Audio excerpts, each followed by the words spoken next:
Okay, this is like my fourth or fifth video that I've made today about what's going on at my house and the abuse that I am suffering at the hands of my husband, and the way the children are participating in it too.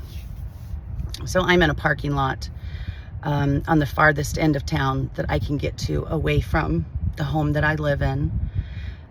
Exactly one day, about 28 hours after I got out of jail and being in solitary confinement, because my daughter aggressed upon me, my husband aggressed upon me. They ignored me, they ostracized me, made fun of me, ridiculed me, blamed me for everything that happens is my fault.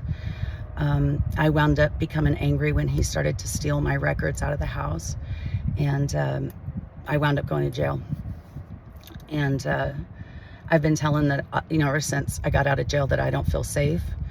I've got to get out of here. It's not safe for me the way you guys are behaving. I told Kira and Ian all morning that I needed to get my stuff packed up, because I was really afraid of what would happen when Bob got off of work, when Robert Schmidt Jr. Got off of work at 4:30.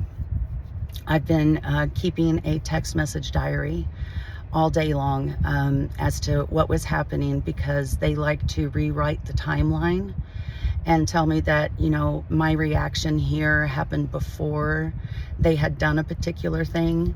So as best as I could, I've tried to, because this stuff is like happening every second, every minute, every second, every minute, every second, every minute. And so I did my best all day to make sure to make these videos and send those text messages. I'm going to spend a little bit of time on these videos. I'm going to see if I can figure out how I can make the video while also reading the text messages. That way there's some other record besides the text messages that I sent somewhere else as to what has transpired today. What my family, as my caregivers, consider pampering, nurturing, caregiving, love, cooperation, consideration, honesty,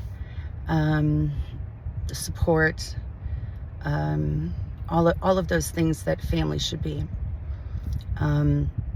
So it's quite appalling to me that as I'm typing it out in the text message, immediately after it's happened, I am so shocked to realize how horrifically bad this really is.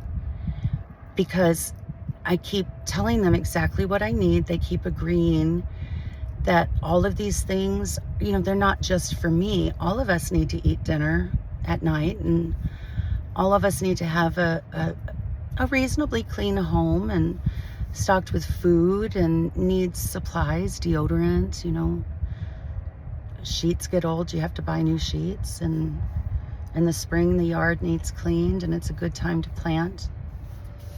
The Friday before I went to jail, I had spent the time calling our tree trimmer from last year to follow through on the plan we made last fall to finish doing some tree trimming once we got the taxes. My husband had filed the taxes, stole all the documents that I had at the house when I allowed him at the house to trust him. He wanted me to trust him, give him another shot at being honest and showing that he could be an equitable partner and treat me right. And instead of staying there at the house, that's supposed to be our co-house, that he keeps telling me this is my house, I have every right to be here, he decided to take those documents away. He took Ian's documents as well, so he couldn't file his taxes. And took him over to his apartment, sat with me through his birthday dinner on March 26th, knowing that he had already filed them. Never let me know. On Wednesday, I think, last week, 2 days before I wound up going to jail, I had sent a text message. Oh, it was on March 30th.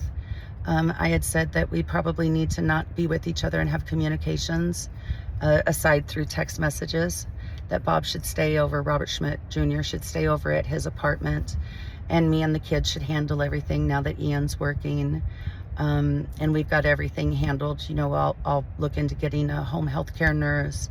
hiring somebody to help with yard work, maybe hiring a maid to help with some of the housework, and work it out with Ian and Kira, because it was actually working better with just us three, me and 2 children, to run that entire household than to have him come over and help. So I can't keep being a fool and giving him another chance. He has not done anything.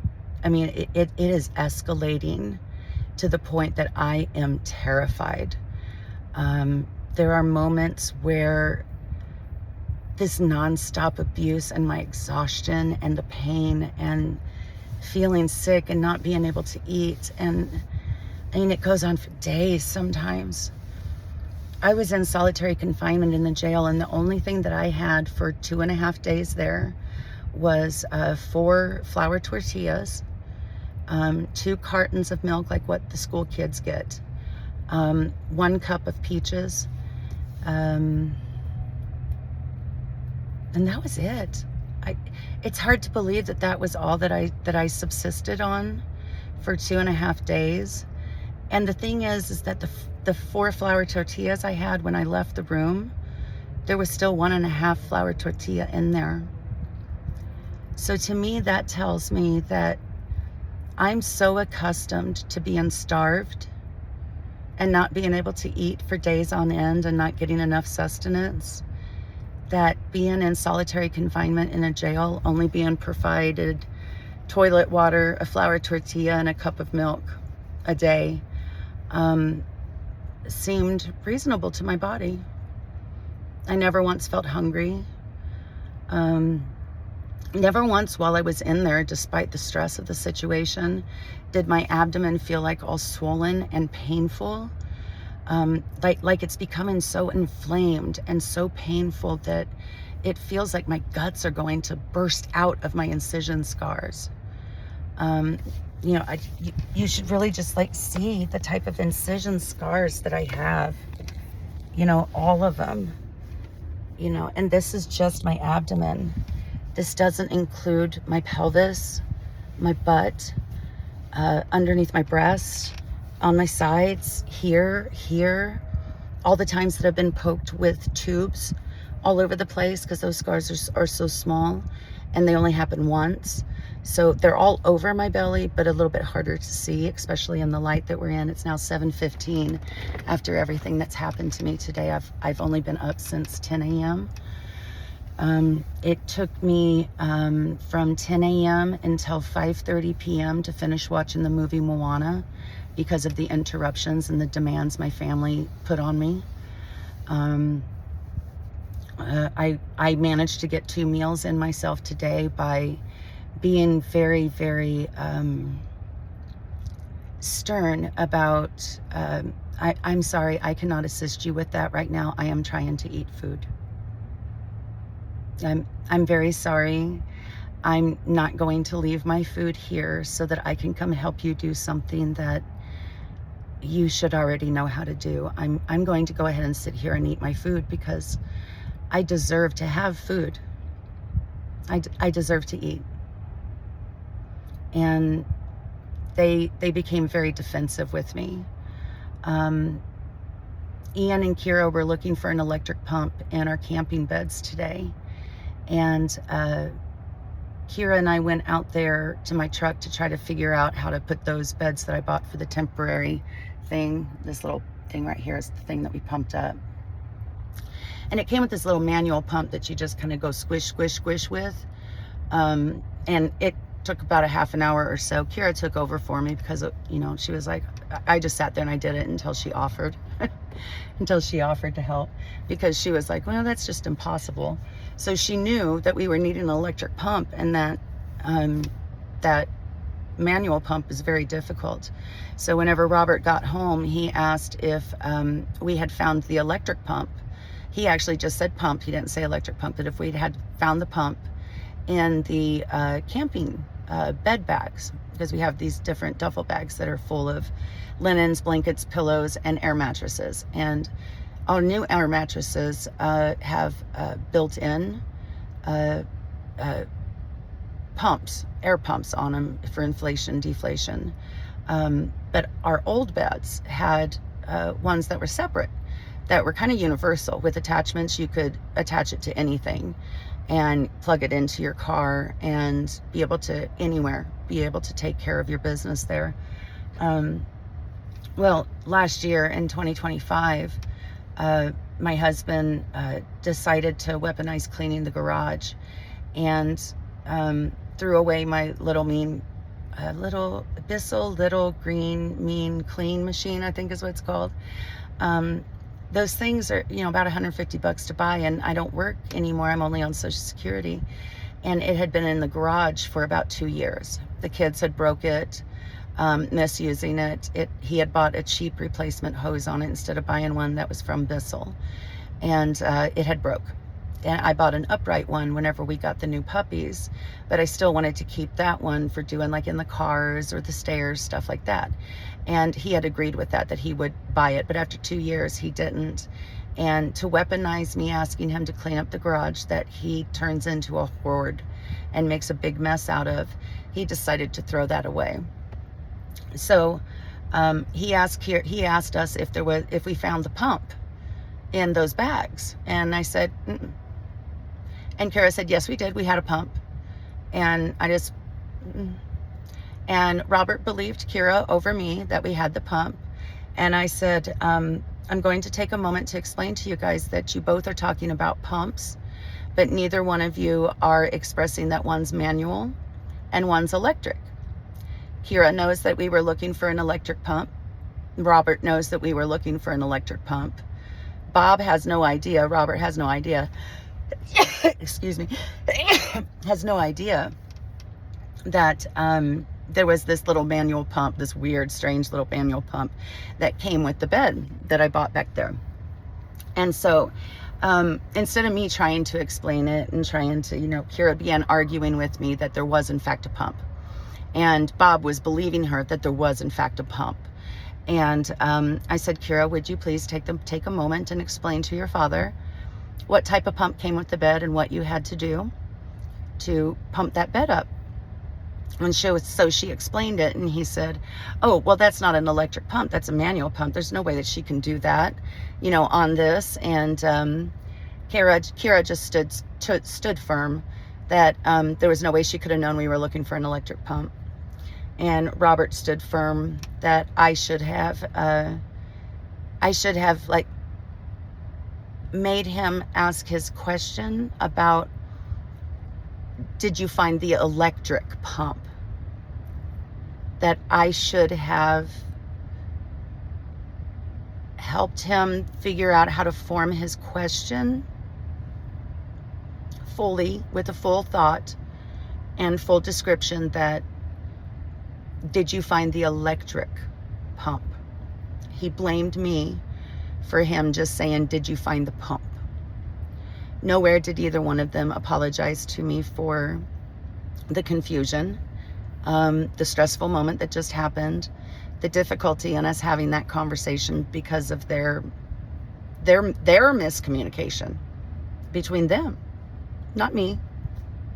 But it was my fault that they had a miscommunication issue. And I just suggested, if the electric pump is there, and you and I, to Robert, if you and I both thought that those beds had those old electric pumps in them, then I don't understand where they could possibly be. And he was like, I don't know either. I mean, are they in the basement or are they out in the shed? Where are they at? Why don't you tell me where they're at? You need to tell me where they're at. And I'm like, I honestly don't know. I honestly thought that the pump was in the beds. I could be devil's advocate. This is exactly what I said. I could be devil's advocate, and I could take a wild guess that possibly the pump is wherever the Bissell Green Mean machine went. And he began yelling at me. Don't you be saying that I threw that away. Why would you be accusing me that I threw it away? It's supposed to be in those bed bags, and it's not in there right now. That's where it's supposed to be. Yes, I know. I know that's where they're supposed to be. And I just left it at that. All of this is happening while I'm trying to eat what was supposed to be my lunch at almost 5:30. I heated it up at 4:20, and at almost 5:30 I'm being argued with about the pump while I'm trying to eat my lunch. And they don't see any issue with any of that. So I had asked for medication, and me and Kira both forgot that I had already packed everything up and it was in the truck, because this was an emergency spur of the moment this morning, and me going, oh my God, I really think these people are trying to set me up to go to prison. I'm so scared. I am so god awful scared. So, Bob came to the house after work. He called it like 4:40, 10 minutes after he had left work or whatever. I really don't know. But nobody helped remind me that I had ordered medication that I was out of yesterday. And I could have went and got it today. But instead it's just been all this tomfoolery all day. And I still haven't been able to order my injection for my Stelara that I'm supposed to have ordered a week ago so that I could inject it today. And it's almost 7:30. And I haven't even had a chance to be able to get on the phone to order it. And they would blame me for not taking the time to do it. I'm not stopping you from doing it, is what they would say.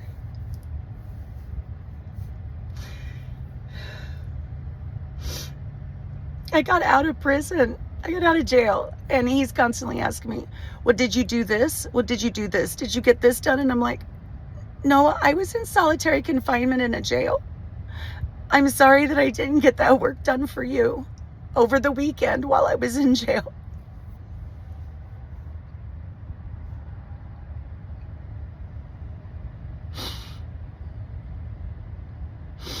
So I found out, I asked Kira, I was like, can you go get me an alprazolam, a Xanax? And can you go get me a hydrocodone so that I can make sure, because I usually try to take a hydrocodone around 2 o'clock to manage my pain. And now it was like 5:30, and he took my truck. He came here, didn't stop to get anything for dinner, didn't make any decisions about dinner. I had already told him that I was eating my lunch now at dinner, so that's what I was going to be having for dinner. I doubt that I would be trying to cook a dinner at 5 o'clock while I'm eating a dinner. It was steak, it was shrimp, it was asparagus and a baked potato, which was my leftovers from dinner last night. That was supposed to be my pampering for getting out of jail. I had to plan it. I had to remind him.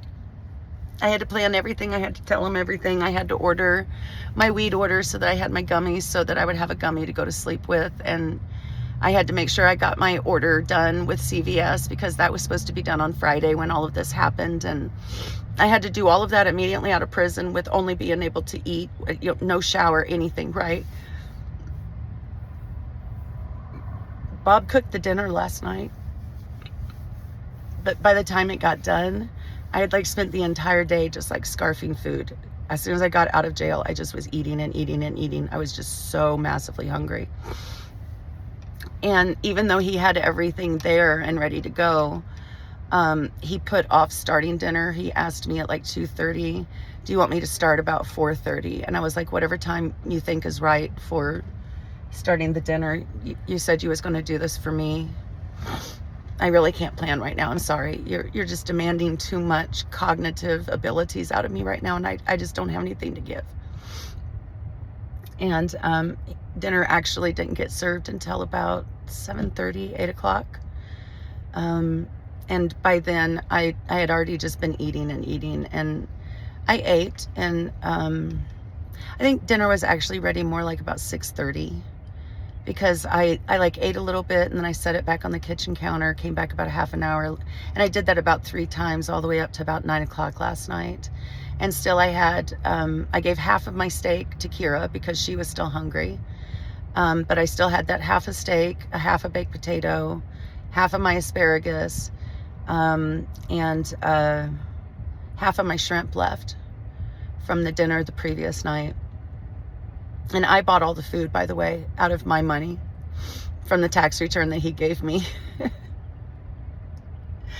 I made sure everybody got lobster tails last night and filet mignon and shrimp on the Barbie Cajun style, baked potatoes, asparagus. He picked up the asparagus. I actually didn't ask him. And I'd asked for a salad. I didn't get to eat the salad yesterday. I guess at like 2:30 or 4:30 or whatever, when he started, I could have been served a salad then, so that I would have had the salad in me, because I was mostly eating candy and snacks that I had, kind of junk food, being really, really hungry. And when the dinner was served at 6:30, all the stuff for the salad was just sitting there on the counter. But I was never told that the salad fixings was ready, or that I could eat them or served them by my caregivers. And so I still haven't had a salad that I planned for last night. And I'm sitting in a parking lot at 7:30 at night. I started to leave the house and I was barefoot. I grabbed shoes, no socks, as much of my stuff as I could, and I ran out of the house. I was so terrified that he was entrapping me in getting upset despite me taking all of this medication and stuff, right? I was so afraid that he was going to get me upset and entrap me, and then somebody would dial 911 on me and I'd be back in jail immediately and wind up in like federal prison kind of shit. I was so scared, and I paused in the driveway to I'm gonna have to go pee here in a parking lot in public because I'm not safe in my own home. So I'm still barefoot. I'm gonna put on my shoes that I grabbed so I can walk over here and go pee, and I'm gonna let you go. But this is what happens every single day in my life with my family. This is what they do to me every single day. And I do my very best to stay calm and patient and just say, okay, I understand that this is hard for you. I understand that, you're almost 60, you're almost 20, you're almost 16, and you have absolutely no idea how to do any of this stuff. I understand why that would be so difficult for you. But I eventually just get so worn out and stressed out. Like right now, I'm having a really difficult time handling this because I got to pee so bad, so I got to hang up.